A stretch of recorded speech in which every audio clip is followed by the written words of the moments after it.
आज शुरू कर रहे हैं पॉलिनेशन। मान लो ये प्लांट है, ये उसमें फ्लावर है, ये इसका फीमेल पार्ट है, ये इसका मेल पार्ट। अगर मान लिया जाए कि इस एंथर से इस स्टिल पर यदि पोलन ग्रेन चलाता है तो इसका होता है pollination. The transfer of pollen grains from anther to the stigma, माने एंथर से स्टिग्मा पर जो ट्रांसफर का पोलन ग्रेन का, इसी को कहते हैं pollination, which is essential for the fertilisation. और ये पॉलिनेशन फर्टिलाइजेशन के लिए आवश्यक है। अगर पॉलिनेशन नहीं होगा तो फर्टिलाइजेशन भी नहीं होगा, और फर्टिलाइजेशन नहीं होगा तो न एम्ब्रायो बनेगा, न फ्रूट बनेगा, न सीड बनेगा, नया नया प्लांट तैयार होगा। अब ये पॉलिनेशन का 3 टाइप होता है। पुराने समय में 2 टाइप ही लोग कहते थे, अब 3 टाइप है। हमें ऑटोगैमी, जीटोनोगैमी और जीनोगैमी। ऑटोगैमी और जीटोनोगैमी को ज्वाइंटली सेल्फ पॉलिनेशन भी कहते हैं, लेकिन जीनोगैमी को एलोगैमी और क्रॉस पॉलिनेशन भी कहते हैं। तीनों में क्या अंतर है? ऑटोगैमी किसको कहते हैं? ये फ्लावर है, ये एंथर है, और ये कहता है स्टिग्मा। अगर यहां से एंथर से अपने ही फ्लावर, सेम फ्लावर के स्टिग्मा पर चलाता है पोलन ग्रेन, इसको कहते हैं autogamy. The transfer of pollen grain from anther to the stigma of the same flower के स्टिग्मा पर एंथर से यदि पोलन आता है तो इसको कहते हैं ऑटोगैमी। और इस तरह का पॉलिनेशन होता है पी, राइस, व्हीट, ये सब ऐसे प्लांट्स हैं जिसमें प्रायः इसी से ऑटोगैमी पॉलिनेशन ही होता है। दूसरा है जीटोनोगैमी, इसको ऐसे भी समझा सकते हैं।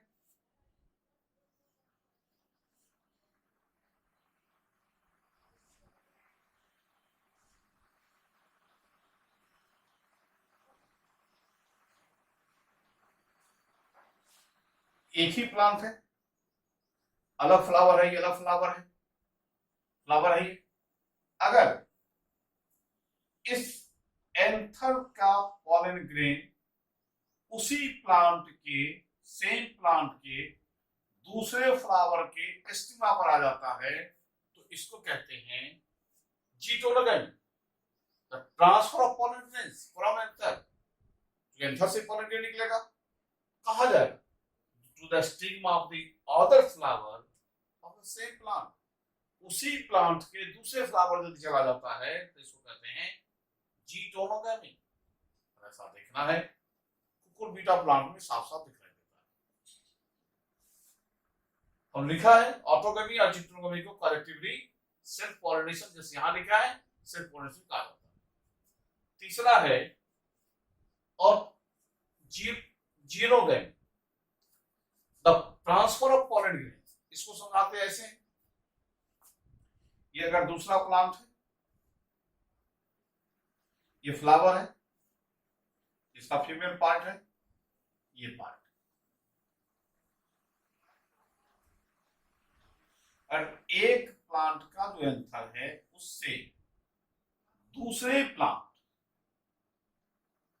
के स्टिग्मा पर आएगा। दूसरा प्लांट कौन?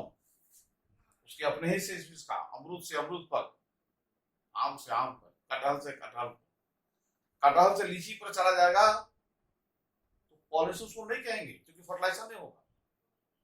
तो उसका स्पीशीज होना चाहिए, सेम जात का प्लांट होना चाहिए, तभी लाभदायक है, उसका फर्टिलाइजेशन नहीं होगा।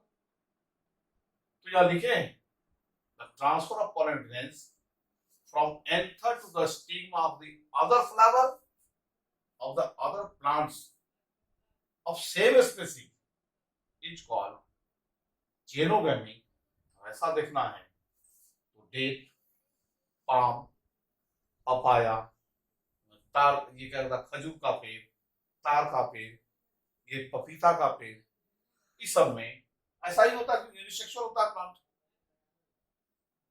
अब है कि यहां से हमने कहा कि पॉलन ग्रेन से ये एंथर से पॉलन ग्रेन जाएगा, कौन लेके चला जाएगा? पॉलन ग्रेन हाथ पर तो होता नहीं है, ये कोई एनिमल तो है नहीं दौड़ के चला जाएगा, कौन लेके जाता है? जो ही काम करेगा उसको कहते हैं एजेंट।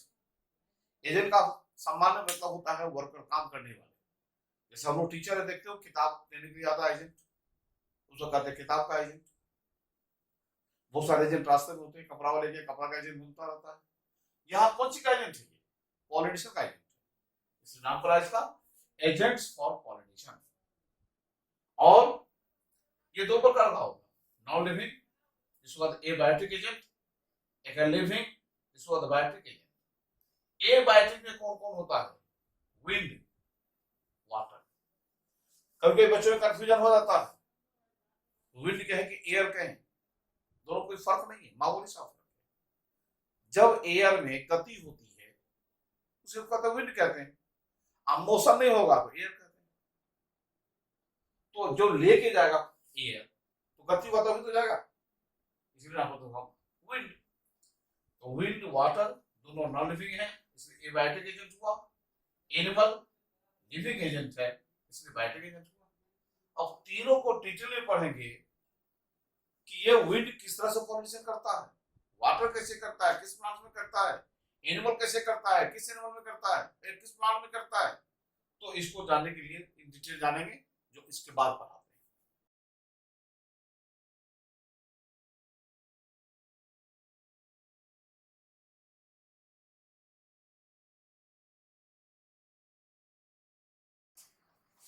देखो हमने बताया है कि पॉलिनेशन जिसके द्वारा होता है उसका नाम है एजेंट। पहला था विंड, दूसरा वाटर, तीसरा है एनिमल। दो बता देते हैं। पॉलिनेशन बाय विंड माने जिस हवा में मोशन होता है उसको विंड कहते हैं। जब विंड के द्वारा, हवा के द्वारा पॉलिनेशन होता है, ऐसे पॉलिनेशन कहते हैं एनिमोफिली। और ऐसे फ्लावर जिसमें विंड से पॉलिनेशन होता है इसको एनिमोफिलस फ्लावर कहते हैं। अब विंड से पॉलिनेशन होगा, हमको जो काम करना रहता है उसके अनुसार हमें गुण डालना पड़ता है। देखते होंगे जो आदमी गीत गाना चाहता है या गीत गाने की शौक है, बड़ा गला को साफ सुथरा करके रखता है और गला में आवाज उसकी अच्छी होनी चाहिए। टाइपराइटर को देखा होगा, जो टाइप करता है उसकी सारी उंगलियां चलती रहती है। जिस साल का प्रैक्टिस में एक एक ऐसे चलता रहता है, उसका सारा चलता रहता है। उसी तरह से फ्लावर है, जिस फ्लावर में नेचर ने बनाया है कि विंड से पॉलिनेशन करना है, उस फ्लावर में नेचर ने कुछ लक्षण भी दिया है। क्या क्या खासियत दी, क्या क्या डेफिनेशन दिया? सबसे पहला दिया है कि पोलन की उसका हल्का होना चाहिए। अगर उसका वजन बहुत अधिक होगा तो हवा ले ही नहीं जाएगा। गर्मी समय तो धूल उड़ती रहती है, छोटा छोटा प्लांट का तिनका उड़ता रहता है, भारी पौधा तो जल्दी नहीं उड़ता है। तो यहाँ पर क्या है, इसका वजन हल्का इसलिए होता है कि बहुत आसानी से हवा के साथ उड़ जाए। नॉन स्टिकी, चिपकने वाला नहीं होना चाहिए, तुरंत हट जाना चाहिए। ड्राई, सूखा रहेगा, वजन भी कम रहेगा और विंग, पंखा रहता है, उड़ने में सुविधा होती है। कभी कभी देखा होगा एयर से में बच्चा से वो देखते हैं, बाल लगा हुआ जो स्ट्रक्चर होता है हवा में तैरता रहता है, पता से पकड़ता रहता है इसे। हालांकि वो पॉलन ग्रेन नहीं है, वो सीड है। इस सभी बाल को तोड़ दो, सीड राग से नीचे गिर जाता है, उड़ नहीं पाता है। इसको उड़ने के लिए उसको वही हेयर लाइक पंख चाहिए। तो यहां भी पॉलन के चारों ओर विंग लगा होता है हेयर लाइक, ताकि उसके साथ वो आसानी से उड़ सके। दूसरी लक्षण है उसमें स्टामेन जो होता है वेल एक्सपोज्ड, बिल्कुल फ्लावर से बाहर बड़ा आसानी से निकला रहता है, ताकि फटे उसका एंथर और गिरने के लिए तो आसानी से एयर में चला जाए। बहुत छोटा रहेगा, फ्लावर के अंदर रहेगा तो अंदर में रह जाएगा। वो बिल्कुल फ्लावर से बाहर निकला होता है, बिल्कुल बाहर निकला होता है। तीसरा होता है स्टिग्मा, उसका जो होता है जो फीमेल पार्ट है स्टिकी, क्योंकि हवा के साथ जब भी उसके पास आएगा चिपक जाए पॉलन ग्रेन। स्टिकी है, लार्ज है और फीदरी, यहाँ भी हेयर रहता है, उलझ जाओ। बच्चा सब पतंग उड़ाता रहता है, देखते हो। किसी ऐसे प्लांट से पास करता है जहां बहुत सारे ब्रांच हैं, तो पतंग फंस जाता है। कटीला प्लांट है तो ऐसा फंसता है कि निकल नहीं पाता है, टूट जाता है धागा, पतंग फट जाता है। तो यदि बहुत ज्यादा झाड़ी है, बहुत ज्यादा उलझा हुआ है प्लांट, आसानी से फंस जाता है। यहाँ भी अगर स्टिग्मा फ्रिजली होगा, हेयरी होगा, जब भी पॉलन ग्रेन गिरा तुरंत वहां पर अटक जाए। तो जो पॉलन हवा से पास करता रहता है, अगर ये सब लक्षण है स्टिग्मा में, बड़ी आसानी से क्या करता है, पकड़ लेता है पॉलन ग्रेन को। एक और खासियत क्या है कि इसमें ऐसे फ्लावरिंग खासियत है कि जल्दी अकेला नहीं रहता है, गुच्छा में रहता है। क्यों? कि कहीं कहीं पॉलन ग्रेन आवे, किसी पर तो पड़ जाए। यदि किसी मैदान में बहुत भीड़ हो, वो ढेला फेंके, किसी न किसी को लगेगा। और एक आदमी खड़ा है तो ढेला फेंकेंगे, निशाना बढ़िया तो लगेगा, ना तो फेल कर जाएगा। लेकिन नहीं भी निशाना बढ़िया है, भीड़ में फेंकेंगे तो किसी को लगेगा कि बहुत लोग खड़ा है। उसी तरह यहाँ बहुत सारे फ्लावर एक साथ गुच्छा में रहते हैं, जिसको इन्फ्लोरेसेंस कहते हैं। इतना फ्लावर है, कोई ना कोई अगर पॉलन ग्रेन आता है तो किसी न किसी को गिरेगा और वो फर्टिलाइजेशन पॉलिनेशन कर देगा, तो फर्टिलाइजेशन हो जाएगा। और ऐसा अगर देखा जाए तो फ्रांस में होता है, खास में होता है। हालांकि बहुत सारे स्टूडेंट्स ऐसा है कि घास में फ्लावर कहते हैं, तो सर घास में फ्लावर कहाँ होता है? क्योंकि उसके दिमाग में लगा फ्लावर का मतलब क्या, सुंदर, सेंटेड, और क्या कहता है, आकर्षक। फ्लावर का घास, ये अर्थात घास का जो फ्लावर है वो क्यों सुंदर होगा, किसी को अट्रैक्ट तो करना नहीं। तो ऐसे केसेज में ये जो है सो काफी कॉमन होता है विंडके वाला। एक और है पॉलिनेशन वाटर से। जब वाटर से पॉलिनेशन होता है इसको कहते हैं हाइड्रोफिली। ऐसे फ्लावर को कहते हैं हाइड्रोफिलस फ्लावर। हालांकि ऐसा पॉलिनेशन बहुत कम दिखलाई देता है। जो प्लांट हम लोग देखे हुए हैं, जो फ्लावर हम लोग देखते रहते हैं, उसमें एनिमल से होता है। लेकिन कुछ प्लांट्स हैं जहाँ कॉमनली होता है, जैसे एल्गी, ब्रायोफाइट्स, टेरिडोफाइट्स, ये सब तो वाटर से ही होता है। कुछ है एक्वेटिक प्लांट्स जो एंजियोस्पर्मिक है, फ्लावर लगता है और प्लांट पानी में रहता है, तो उसमें भी होता है इस तरह से। जैसे नाम है वेलिसनेडिया, हाइड्रिला, ये सब ऐसा प्लांट है जो पानी में रहता है, नीचे पानी के अंदर। हालांकि एक और बता दें कि पानी के अंदर पानी में जितने प्लांट्स होते हैं सब इससे नहीं होता है। जैसे कमल, लोटस, उसका फ्लावर बाहर रहता है, उसमें नहीं होता वाटर से। जो पानी में उसका पार डूबा होना चाहिए। तो ऐसे केस में नाम एग्जाम्पल आता है कौन, वेलिसनेडिया हाइड्रिला। और एक और एग्जाम्पल दिया जोस्टेरा, जो समुद्र में इसको सी ग्रास कहा जाता है। तो सी ग्रास कई है जोस्टेरा। तो जोस्टेरा, वेलिसनेडिया हाइड्रिला, सब ऐसा प्लांट जो पानी के अंदर होता है, उसमें वाटर से होता है। अब एग्जाम्पल है वेलिसनेडिया, उसमें क्या होता है, ये अगर पानी है, ये जमीन है, तो इसके जो फ्लावर होते हैं फीमेल क्रॉप से टंचन जो है काफी लंबा होता है। और ये इसलिए यहाँ होता है कि इसका जो स्टिग्मा है, स्टिग्मा जो है वो वाटर सरफेस पर आता है। क्योंकि इसका पॉलन ग्रेन जो है वो कहीं भी फ्लावर है, मेल फ्लावर, तो पॉलन ग्रेन यहाँ चला होता है और पानी के करंट के साथ पास करते हुए वो स्टिग्मा तक पहुंच जाता है। तो इसमें फीमेल मेल का साइज छोटा हो सकता है, क्योंकि पॉलन ग्रेन का चलाता है, लाइट होता है, चलाता होगा। लेकिन ये जो है फीमेल का डंठल काफी लंबा होता है, क्योंकि इसका अपर सरफेस जो है स्टिग्मा वो होना चाहिए पानी के सरफेस के पास, ताकि पानी के साथ जो पॉलन आ रहा है उससे जाके मिल सके। इसलिए कि the stalk of female flower is long to reach the water surface. क्यों? To see pollen grains released by male flowers and carried by water current. एक और एग्जांपल का लिखे हैं, वही जोस्टेरा। उसमें क्या होता है कि फीमेल फ्लावर प्लांट के नीचे ही होता है, ये इसी में होता है, यही पर होता है पानी के नीचे। अब इसमें मेल फ्लावर गाड़ी के नीचे होता है। तो इसमें क्या होता है, ये तुमको इस पर पॉलन ग्रेन आ जाता है। तो इसमें क्या होता है, female flowers are submerged in water to receive pollen grains for pollination. तो इसमें पानी के नीचे रहता है लेकिन वो रिसीव कर लेता है। अब एक और इंपॉर्टेंट बात यह है कि जो पॉलन ग्रेन होता है किस प्लांट में, जो ये पानी के नीचे होता समझ होता है, उसके पॉलन की खासियत क्या है, ये लंबा होता है, रिवर लाइक होता है। और रिवर लाइक इसलिए कि रिवर लगा हुआ आसानी से पानी के द्वारा करने से चला आता है। एक और चीज है कि पानी में रहकर खराब हो सकता है। जैसे अपने ही लोग घर में चावल रहता है, दाल रहता है, सूखा रहता है, पानी में रख दे दाल को, आप शाम को निकाल के देखेंगे 2 दिन बाद छोड़ देंगे, दुर्गंध आ जाता है। पानी से कांटेक्ट में आता है। यहां भी पानी के कांटेक्ट में पॉलन ग्रेन तो खराब हो सकता है, बेकार हो सकता है।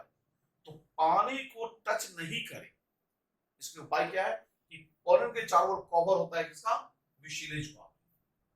जैसा लोग बरसात में पहन लेते हैं रेनकोट, प्लास्टिक कवरिंग होता है, बारिश होती है, उस कपड़े का डिजाइन ऐसा होता है कि वह पानी गिरता है और वो बाहर निकाल देता, अंदर नहीं जाता।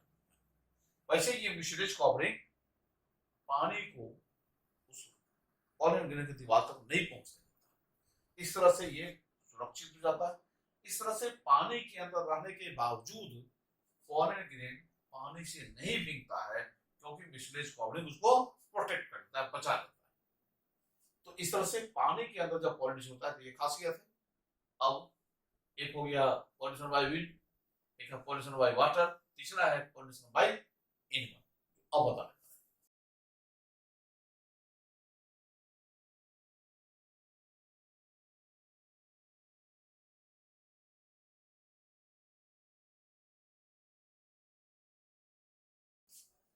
हाँ तो ये बचा हुआ था पॉलिनेशन बाय एनिमल। ये हम लोग ज्यादा कॉमनली जानते हैं, तो बहुत सारे फ्लावर को हम लोग देखते भी हैं। जब पॉलिनेशन एनिमल से होता है, एनिमल के द्वारा होता है, तो ऐसे पॉलिनेशन जूफिली और ऐसे फ्लावर करते हैं जूफिलस फ्लावर। हालांकि एनिमल में भी सबसे कॉमन एनिमल है पॉलिनेशन के लिए, वो है इंसेक्ट्स। देखे होंगे जो फ्लावर हम लोग देखते जाते हैं, हम लोग घूमते हैं किस फ्लावर को बगीचा में जा, देखने में सुंदर फ्लावर है, तो जो फ्लावर सुंदर है उसी में देखकर भी कीड़ा सब टहलता रहता है, लेकिन टहलता नहीं है, घूमता नहीं, वो पॉलिनेशन के लिए है। तो ये जो एनिमल में सबसे ज्यादा यदि पॉलिनेशन करता है कोई जीव, कोई एनिमल, तो वो है इंसेक्ट्स। इसीलिए जब इंसेक्ट से पॉलिनेशन होता है तो ऐसे पॉलिनेशन को कहते हैं एंटोमोफिली, और ऐसे फ्लावर को एंटोमोफिलस फ्लावर भी कहते हैं। अब जिस फ्लावर में एनिमल से होता है, चाहे इंसेक्ट ही क्यों नहीं हो, ऐसे फ्लावर में क्या सब खासियत होगा। सबसे पहले तो फ्लावर थोड़ा बड़ा होता है ताकि वहां इंसेक्ट बैठ सके, कोई कीड़ा मकोड़ा बैठ सके। कलरफुल होता है, देखने में सुंदर हो, मनुष्य भी कभी कभी पॉलिनेशन कर देता है तो देखने में सुंदर होता है। फ्रेग्रेंट, उसमें गंध होती है, और रिच इन नेक्टार, और किसी किसी फ्लावर में रस भी होता है, बहुत अधिक मात्रा में। ये सारे उपाय फ्लावर ने क्यों किया, एनिमल को अट्रैक्ट करने। अब ऐसे फ्लावर में जो पॉलन ग्रेन्स है, उसका सबसे बाहरी दीवार जो है, इसका नाम है एंजाइम, वो चिपचिपा होता है, स्टिकी होता है। क्यों, तो जब कोई एनिमल, कोई कीड़ा मकोड़ा बैठेगा, हालांकि बैठता है किसी अन्य कारण से, फूल चूसने के लिए, फूल का रस चूसने के लिए, तो उसके बॉडी में, कभी पंख में, कभी उसके पैर में चिपक जाता है। फिर वो दूसरे फ्लावर पर जाएगा, फिर वहां जाएगा फ्लावर का रस चूसने के लिए। तो इस फ्लावर का पोलन उस पर चला गया, उस पर का किसी और पर चला गया। तो जिस फ्लावर पर जाएगा उसका फीमेल पार्ट जो है, इसको कहते हैं स्टिग्मा, वह भी चिपचिपा होता है, ताकि जो दूसरे फ्लावर से आया इंसेक्ट उसके पोलन ग्रेन उसके साथ चिपक जाए। तो ये भी चिपचिपा है, कारण है उसमें म्यूसिलेजिनस सिक्रीशन होता है। कुछ कुछ ऐसे फ्लावर हैं जो रिवार्ड देता है, पुरस्कार देता है जीवों। पुरस्कार में क्या देता है? नेक्टार देता है। कुछ जीव को पोलन ग्रेन खाने में अच्छा लगता है तो उसको पोलन ग्रेन देता है, कुछ को रख लो, कुछ को बांट लो। एक और थोड़ा स्पेशल टाइप का एग्जाम्पल है एमोरफेलस। ये एमोरफेलस नाम का जो प्लांट्स है, हालांकि अकेला नहीं, और प्लांट्स है इसका फ्लावर है, उसमें तो ये और फायदा पहुंचाता है। ये फायदा क्या पहुंचाता है कि आओ इंसेक्ट आओ, मेरा काम कर दो पॉलिनेशन। अब मधुर को एक फायदा तो ये देंगे कि तो अपना अंडा भी यहीं पर हमारे बॉडी पर डाल दो फ्लावर, चलिए उस पर अंडा पूरा सुरक्षित रहता है। कुछ कुछ ऐसे फ्लावर हैं जो उसके अंदर चला जाता है डेवलपमेंट के समय में, ओवरी के अंदर, और बाद में उसके फ्रूट से उसके बच्चे जन्म लेते हैं, निकलते हैं। तो ये बहुत सेफ प्लेस देता है अंडा देने के लिए, ये तो फायदा पहुंचा देता है। तो ये एक और है कि कुछ ऐसे भी फ्लावर हैं जिसमें हालांकि मनुष्य के लिए बहुत सुंदर गंध नहीं होता है, लेकिन कुछ कीड़ा को अच्छा लगता है और उसको चूसने के लिए वो चला जाता है। और सब इंतजाम किया है, फ्लावर सुंदर है, फ्लावर में नेक्टार है, फ्लावर में रस है, फ्लावर का क्या कहता है सुंदर गंध है। इस सारा इंतजाम क्यों किया? डिफरेंट टाइप के इंसेक्ट्स को अट्रैक्ट करने के लिए तुम मेरे पास आओ, मेरा पॉलन ग्रेन एक से दूसरे प्लांट, दूसरा तीसरा प्लांट में पहुंचा दो, फ्लावर से फ्लावर तक, ताकि उसका पॉलिनेशन हो सके। ये सारा इंतजाम किया। ये हो गया पॉलिनेशन समाप्त हो गई। एक है आउट ब्रीडिंग डिवाइसेस। डिवाइस का जो उपाय, क्या फ्लावर ने पॉलिनेशन को करने के लिए कोई उपाय किया या नहीं किया? जो उपाय उसने किया तो कहते हैं आउट ब्रीडिंग डिवाइसेस। कुछ फ्लावर में सेल्फ पॉलिनेशन का उपाय है, और कुछ फ्लावर में क्रॉस पॉलिनेशन ही होगा, इसका उपाय किया। सेल्फ पॉलिनेशन के लिए प्लांट से क्या उपाय किया, नेचर ने क्या उपाय कर दिया उस प्लांट से? एक है क्लिस्टोगैमस फ्लावर,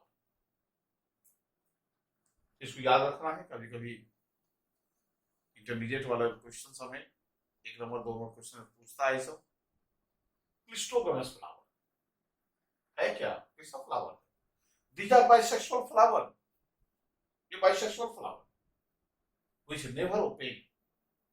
खिलता है ना तो लगता है खिला ही नहीं, वो खिल गया लेकिन वो खुलता नहीं है, बंद रहता है, तो लोग समझता है खिला ही नहीं, तो खुलता ही नहीं। और ऐसे फ्लावर में क्या होता है, एंथर जब मैच्योर कर जाएगा उसी के अंदर फट जाता है। पोलन ग्रेन उस फ्लावर के अंदर ही रह गया, फीमेल पार्ट का जो स्टिग्मा है फीमेल के अंदर वहीं पर रह गया, तो वो पोलन ग्रेन उस अपने ही फीमेल के स्टिग्मा के साथ अटैच कर जाता है, पॉलिनेशन हो जाता है। माने ऐसे फ्लावर में नेचर ने ऐसा इंतजाम किया है कि अपने फ्लावर के एंथर का पोलन ग्रेन अपने ही फ्लावर के उसी फ्लावर के स्टिग्मा पर जाएगा, दूसरे का नहीं। इंतजाम ही ऐसा। होमोगैमी एक और कंडीशन है कुछ फ्लावर में, ये बाइसेक्सुअल होता है और ये खुलता है, खिलता है तो खुलता है, बाहर निकलता है इसका सब पार्ट, लेकिन इसमें जो एंथर स्टिग्मा होता है इस सेम टाइम में मैच्योर होता है। एक ही टाइम में जिससे पोलन तैयार हुआ उस ओव्यूल के अंदर एक तैयार हुआ और अपना ही पोलन ग्रेन अपने ही स्टिग्मा को दे करके सेल्फ पॉलिनेशन कर देता है। एक कंडीशन और है, ये भी बाइसेक्सुअल फॉर्म होता है क्या? ये एंथर स्टिग्मा काफी नजदीक होता है, और जब एंथर मैच्योर कर जाएगा, ये ब्रस्ट करेगा, इसका जो पूरे का सीधे सीधे स्टिग्मा पर चला जाता है, वो काफी क्लोज कांटेक्ट में रहता है। तो इसको तीन तीन उपाय किया है नेचर ने फ्लावर में सेल्फ पॉलिनेशन। लेकिन बहुत प्लांट में सेल्फ पॉलिनेशन नहीं होता है। अगर सेल्फ पॉलिनेशन लगातार होता है तो इस कारण से एक गड़बड़ी आती है, जिसको इनब्रेन डिप्रेशन कहते हैं। मतलब जो प्लांट्स के जो प्रोडक्ट होंगे, क्वालिटी होंगे, बहुत इंप्रूव नहीं कर पा जाता है, क्योंकि जेनेटिक वेरिएशन होता है। तो इसीलिए ये फेवर नहीं करता है सेल्फ फर्टिलाइजेशन, सेल्फ पॉलिनेशन। तो नेचर ने सेल्फ पॉलिनेशन को रोकने के लिए, क्रॉस पॉलिनेशन को मदद करने के लिए उसने कुछ उपाय किया है, और वो उपाय क्या है इसके बाद बताते हैं।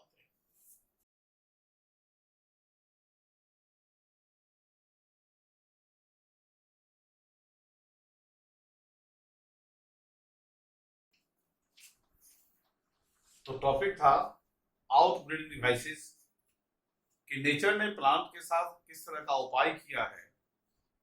कुछ प्लांट में सेल्फ फर्टिलाइजेशन ही होगा, क्रॉस नहीं होगा, कहीं कहीं क्रॉस ही होगा, सेल्फ फर्टिलाइजेशन नहीं होगा। तो क्रॉस पॉलिनेशन हो, क्रॉस फर्टिलाइजेशन हो, इसके लिए नेचर ने क्या उपाय किया है? एक उपाय तो क्या है, क्या कि फ्लावर को यूनिसेक्सुअल बना दिया। मतलब ये कि मेल और फीमेल फ्लावर अलग अलग प्लांट पर, एक प्लांट पर दोनों हो ही नहीं सकता, मजबूरी है। मेल इस प्लांट पर है, फीमेल इस प्लांट पर, जहां से वहां जाएगा, क्रॉस हो गया। तो नेचर ने जानबूझ के कुछ प्लांट को ही ऐसा तैयार किया कि वो यूनिसेक्सुअल कर दिया। अब सिर्फ होगा ही नहीं। लेकिन कुछ प्लांट तो हैं जो बाइसेक्सुअल है, खतरा है सेल्फ पॉलिनेशन का। उस खतरा से बचने के लिए क्या उपाय कर दिया कि स्टामेन और स्टिग्मा का जो मैच्योरिटी टाइम उसने डिफरेंट कर दिया। अगर फ्लावर बाइसेक्सुअल है, एक ही टाइम में स्टिग्मा और स्टामेन मैच्योर नहीं करेगा। अगर इस तरह का कंडीशन है, अलग अलग टाइम में बाइसेक्सुअल फ्लावर में अलग अलग टाइम में अगर मैच्योरिटी आती है, तो ऐसे कंडीशन को कहते हैं डाइकोगैमी। यहां एक करेक्शन होगा, यहां डिफरेंट में टी छूट गया है, करेक्शन। तो जब फ्लावर बाइसेक्सुअल हो और अलग अलग टाइम में male part female part mature करता है, इसको कहता है डाइकोगैमी। ये दो प्रकार का होता है, एक प्रोटेंड्री, दूसरा है प्रोटोगाइनी। अब दोनों में क्या डिफरेंस है? जब एंथर पहले मैच्योर कर जाता है, स्टिग्मा बाद में, माने स्टिग्मा से पहले एंथर मैच्योर कर जाता है, इस कंडीशन को कहते हैं प्रोटेंड्री। ठीक उल्टा, यदि स्टिग्मा एंथर से पहले मैच्योर कर जाता है, ऐसे कंडीशन को तो प्रोटोगाइनी। एक और उपाय है क्रॉस पॉलिनेशन का ही, ऐसे फ्लावर कहते हैं कैस्मो फ्लावर, कहते हैं कैस्मोगैमस फ्लावर। इसके पहले क्लिस्टोगैमस बताएं, यह है चेस्मोगैमस। इसमें क्या होता है कि फ्लावर का मेल पार्ट, ये फ्लावर खिलता है, खुलता है, मेल पार्ट फीमेल पार्ट बाहर निकलता है। वहां था क्लिस्टोगैमस में कि फ्लावर खुलता ही नहीं था, मेल फीमेल अंदर बंद रहता था, सेल्फ पॉलिनेशन हो गया। इसमें सुने ठीक उल्टा है, यहां फ्लावर खुलेगा, मेल पार्ट स्टामेन और फीमेल स्टिग्मा दोनों बिल्कुल एक दूसरे से बाहर निकल जाएगा। और यदि बाहर निकलता है, दूर रहता है, तो क्रॉस पॉलिनेशन की संभावना ज्यादा बन जाती है। एक और उपाय से बताया गया है, इसका नाम है सेल्फ इनकॉम्पैटिबिलिटी, ये जेनेटिक। जैसे घर में एग्जाम्पल लें, बच्चे स्कूल जाते हैं, एक ही माता पिता के दो बच्चे हैं, आपस में कम झगड़ा कर, दूसरे बच्चे झगड़ा होता है तो उसको मदद कर देता है। ऐसे ही इसको हम समझा सकता है कि एक ही प्लांट से आने वाला सेल्फ पॉलिनेशन को रोकने का काम करता है, किसी हालत से मदद नहीं करता है। ये जेनेटिक इसका मैकेनिज्म, ये जीन से कंट्रोल होता है। इसमें क्या होता है कि ये अपने आप रोक देता है। कैसे रोकता है, एक फिगर से समझा देते हैं। ये स्टिग्मा है, ये पोलन ग्रेन। अगर सेम प्लांट का पोलन ग्रेन है तो सेल्फ पॉलिनेशन तो हो गया, लेकिन इसका जो जर्मिनेशन होना चाहिए, ये जर्मिनेशन पॉलिनेशन के बाद इस जर्मिनेशन को होने देता है, इसको रोक देता है ना। इसका मतलब पॉलिनेशन भले ही हो गया, जर्मिनेशन नहीं होने देगा। जर्मिनेशन होगा क्या, फर्टिलाइजेशन नहीं होगी। चलो वही पोलन ग्रेन जर्मिनेट करेगा जो दूसरे प्लांट से आया, क्रॉस पॉलिनेशन से आया। तो सेल्फ पॉलिनेशन से ऑब्टेन्ड जो पोलन ग्रेन है उसका जर्मिनेशन रोक देता है। इस प्रकार से यह सेल्फ फर्टिलाइजेशन रोक देता है। तो इसी एबिलिटी को, इसी जो गुण है, इसको कहता है सेल्फ इनकॉम्पैटिबिलिटी। और ये गुण प्लांट को आता है, उसका जेनेटिक कैरेक्टर है, उससे आता है। इस तरह से हमने आज इतना बता दिया। इसके आगे अगले क्लास में